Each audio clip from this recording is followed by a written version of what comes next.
Let's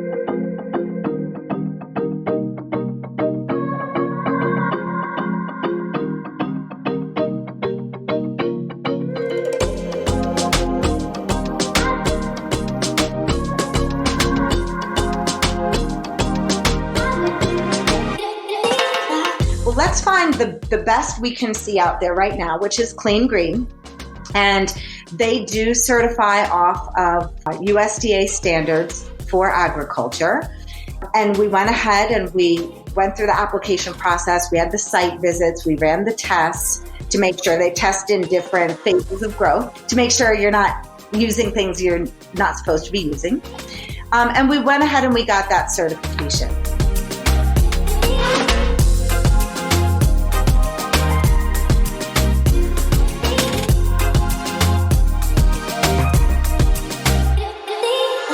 All right, everyone. Welcome back to another episode of the Cannabis Corona Report, where we speak to cannabis companies that are succeeding during the global pandemic. And today, we are joined by Amy Andrle from Leagle. Amy, welcome to the show. Hi, thanks for having me. I appreciate it. Leagle opened its doors over a decade ago and is the only clean green certified organic cultivator in Denver. I want to jump right in. What do you need to do to be a clean green certified organic cultivator? Okay, I'm going to drag out my answer because there's a lot to get there. Okay.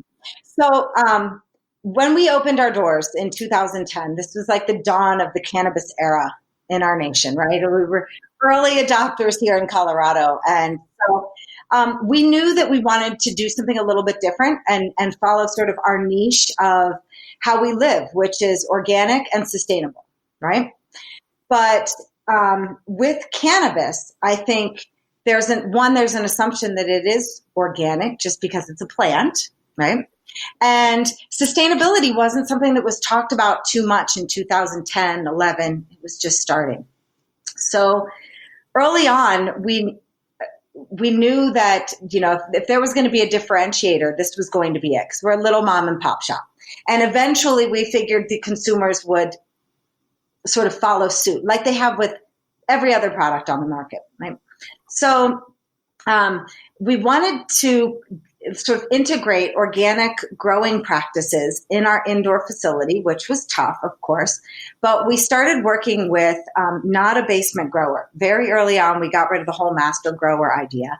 We hired a gentleman that was working for Whole Foods at the time, growing tomatoes organically.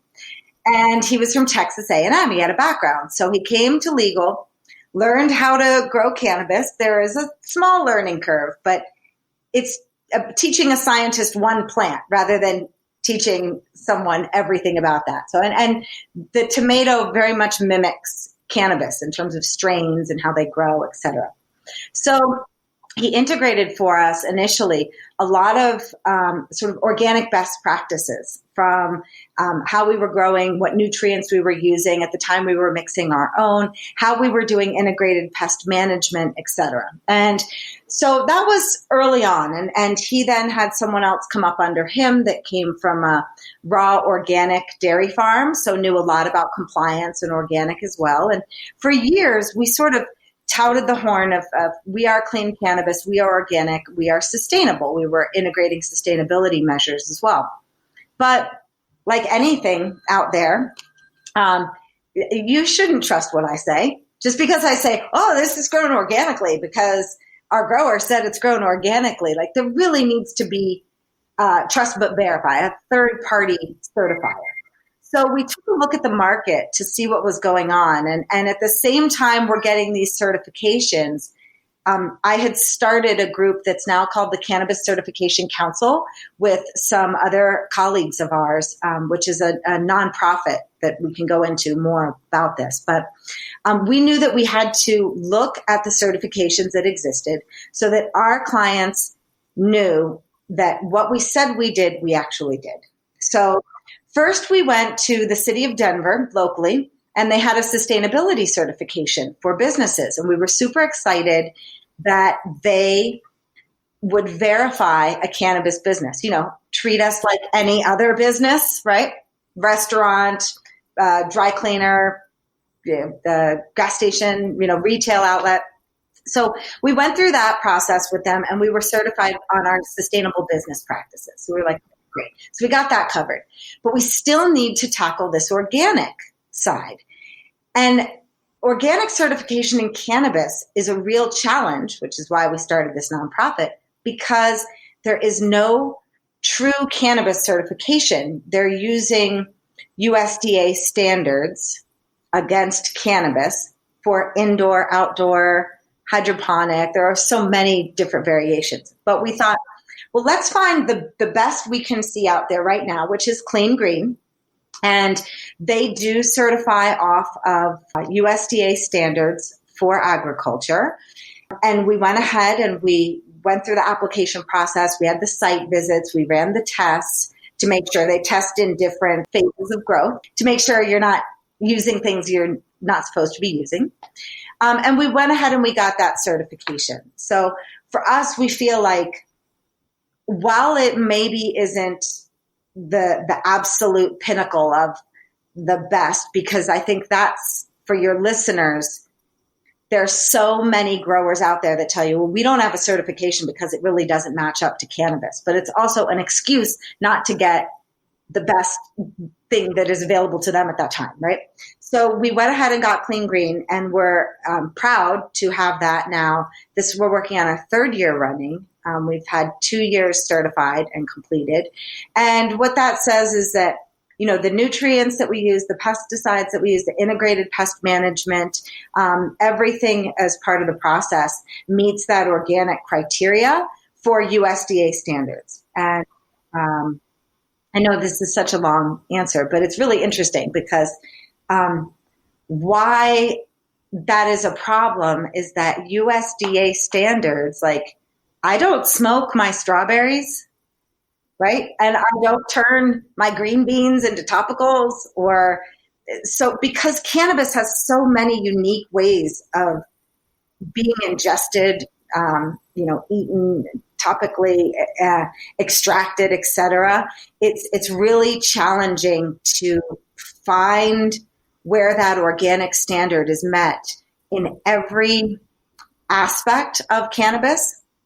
And in every iteration of what that cannabis ends up looking like. So we could have organic cannabis, but what if the edible products aren't? Or what if the vape products aren't? And so for us, we really specialize in flower. And we're trying to bring people back to, there's a lot of fancy ways to do it, but boy, there's really nothing just like smoking the flower, or vaporizing the flower, using something as close to natural as you possibly can. So I know that's a long answer, but... No, that's what people need to hear, because it's not a simple soundbite that sets you apart. Being clean, green, organic certified is who you are. The other thing that I don't think people appreciate is that you're not just a cultivator. You're also a manufacturer, and you own your own dispensary. So you're a 100% vertically integrated organization, which really makes being clean, green, organic certified even more impressive. You're kind of a niche all to yourself, like a craft brewery, where people are seeking you out because of your uniqueness. What's next? What's next for you guys? I think that John, my husband and I, we had thought a few years ago, we're going to expand and we want to do this and we want to do that. What we realize is we can't do everything at the same time. We can do one thing really well. And I think that, maybe that is, for some people, that doesn't work. For big business, we don't have investors. It's just us. We're able to make choices as a small business that others might think is crazy, like growing organically is very expensive. And so I think for right now, we just want to keep doing what we're doing and do it right, maintain our reputation, because being able to say since 2010, that's a pretty lofty, prop for us. We take a lot of pride in that. And then I think for myself, and even how it relates to Leagle, I mentioned to you that I was on the board of the Cannabis Certification Council. And we put on the Sustainability Symposium here in Denver. It's been now We're working on our 5th year. And we've gotten a ton of traction on sustainability through that work group. And we're doing, online programming, and there's a lot around that. And so I take a lot of pride in that as sort of my pet project too. But the other mission of the Cannabis Certification Council is to develop a true cannabis organic certification. Right now, the draft is written for that, where we worked with standard writers to create a certification that is not taken or lifted from anything else and overlaid on cannabis, but that is specifically for cannabis. So I want to push for that to come out. But then the other sort of the triangle that connects that with this organization is education. We need to improve cannabis users' education into how they shop for and what they buy in cannabis. And so I work with them on the What's in My Weed campaign, which is just getting people to like stop and think, like, how was this grown? What was this grown with? Why is this so cheap? Why is that? We can't differentiate at our store on price right now because the consumer doesn't recognize that. But we can certainly see that there are a lot of others at the very low end. And that's okay. If people want to choose conventional for themselves, that's fine. But I think I want to get people out there that are, maybe like yourself or me. I eat organic food. I work out. I care about what I'm eating. I care about what I'm feeding my daughter and how I'm treating the environment. And consumers can find that in cannabis.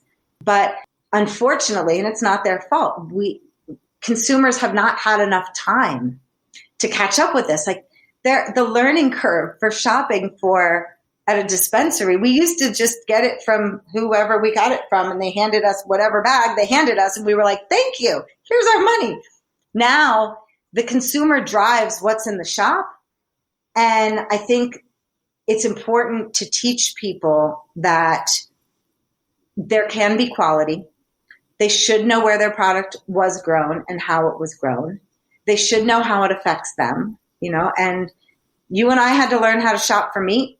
We had to learn how to buy wine, what kind of alcohol we prefer to drink, why we shouldn't buy hormones in our milk, what is cage-free eggs. Like, we take for granted that we've learned all this stuff as shoppers, but it was taught to us. And so I think through the Cannabis Certification Council, with the standard comes an education so that people understand why Leagle is doing something different than the big box store version down the road, and why there's a choice there.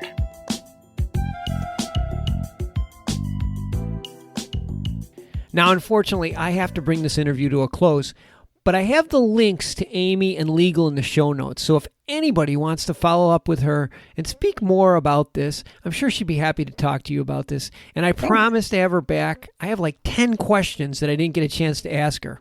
I know. I would love to keep talking. And I might even suggest putting the link for the Cannabis Certification Council in my contact info as well, because if people are interested in, we have a Happy Plant series, which teaches people if they're growing on their own, just different techniques that they can use and or how to shop for it. So it's really consumer based. And we also have a symposium that if there's people out there that want to get involved, they can, because we'll definitely energy behind this. Oh yeah, we'll definitely add those to the show notes. But Amy, thanks again for being on the show. No, thank you. Enjoy your week.